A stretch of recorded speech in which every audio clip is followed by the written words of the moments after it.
Welcome back to everyone who's watching Mama Rwagasawe TV. We're going to be with me, Princess Mugisha, and let's start with the news headlines. Prime Minister Nsengiyumva has arrived in Abidjan, Cote d'Ivoire, to present His Excellency President Paul Kagame at the inauguration of President-elect Alassane Ouattara. Mayor and the vice mayors of Kayonza district dismissed. On the international scene, the Thailand launches airstrikes on Cambodia as President Donald Trump peace agreement hangs in balance. Let's take a short break to be back into the news details.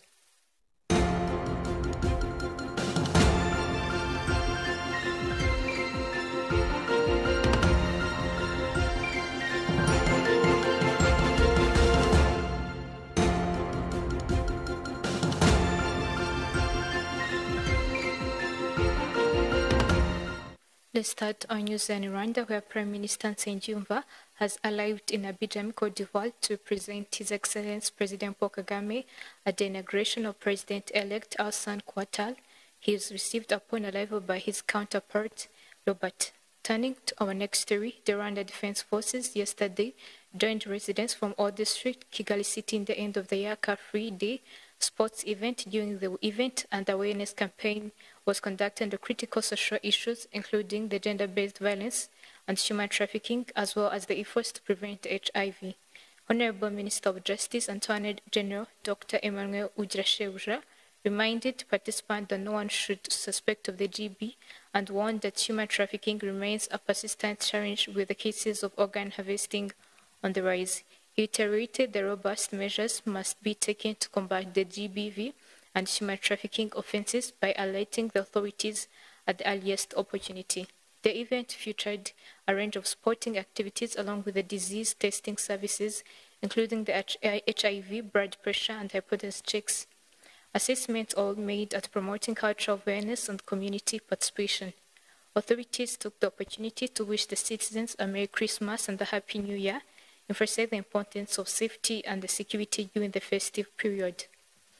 Now let's turn our focus to this story, where the Mayor of Kayonza District, John Bosco Nyemanzi, along with the Vice Mayors, Hope, responsible for the economic development, Jean Damascene, in charge of social affairs, have been dismissed. The decision was taken during an extraordinary district council meeting held on Sunday, December 7, 2025. According to the reliable sources, the officials were removed after failing to address the pressing issues affecting residents participating in Gendo Miu sectors. Communities in the areas have faced several food shortages due to the prolonged lack of rainfall, and reports indicate that while government food supplies were available, delays and mismanagement in distribution of left residents struggling to meet the basic needs. The council also cited frequent disagreement among the leadership, with officials reportedly crashing over the key decision multiple times, contributing to the governance challenges within the district. John Bosco Nyemanzi was elected mayor in December 2021. Hope joined the district executive committee in 2018 and was later re-elected.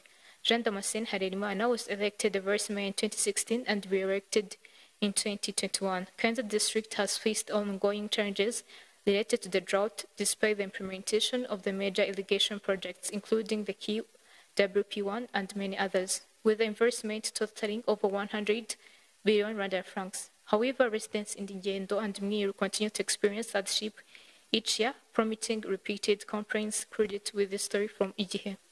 Let's take a short break to be back into the international news.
Let's take a look onto the international news where Thailand launched airstrikes against Cambodia on Monday as the new wave of fighting erupted between the Southeast Asian neighbors, leaving a peace plan preceded over the United States President Donald Trump just 2 months ago in danger of the collapse. Sandra Tumukunt proceeds.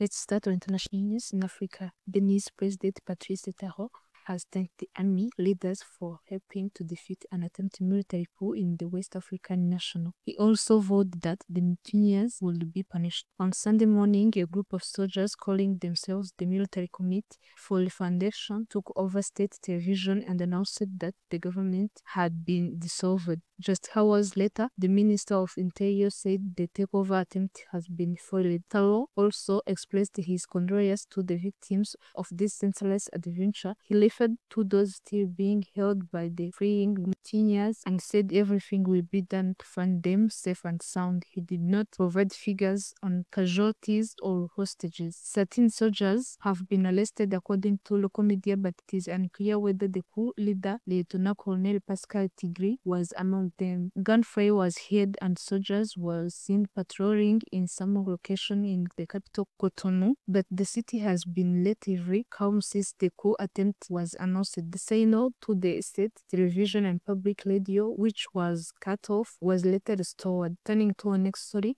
Ukrainian President Volodymyr Zelensky will meet with European leaders in London on Monday in show of solidarity after US President Donald Trump accused him of not reading the latest peace proposal and as the Kremlin praised America's new harder posture toward Europe. Trump criticized Zelensky on Sunday after talking between US and Ukrainian negotiators over the weekend in Miami ended with unsolved questions over security guarantee, territorial issues, and continued the concern that the US proposal treats in Russia's favor. Trump's remark come as the Kremlin welcomed his administration's new national security strategy, a foreign policy alignment that adopts unprecedented confrontation posture toward Europe. The US security strategy document has dropped the language of past administrations describing Russia as the threat, say European national regard Moscow as an existential threat, and casts Washington as the central blocker in establishing conditions of stability within Europe and strategic stability with Russia. Concluding our international news, Thailand launched airstrikes against Cambodia on Monday as a new wave of fighting erupted between the Southeast Asian neighbors, marking the potential collapse of peace plan presided over by US President Donald Trump just 2 months ago. Both sides accused the other of launching strikes along the disparate border Monday morning after weeks of simmering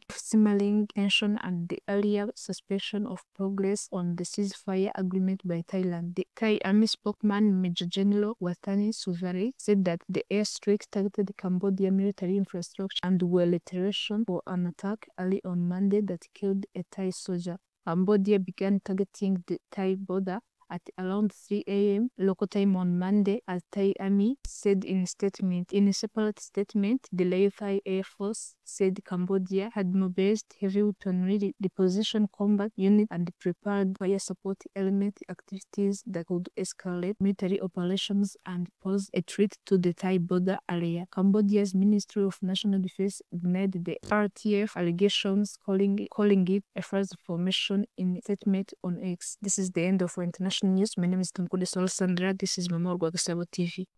As we come to the end, let's go back to the news headlines. Prime Minister Nsengiyumva has arrived in Cote d'Ivoire to present His Excellency President Paul Kagame at the inauguration of President-elect Ouattara. Mayor and vice mayors of Kayonza district dismissed on the international scene. Thailand launches airstrikes on Cambodia as President Donald Trump peace agreement hangs in balance. Thanks for having me. Stay tuned.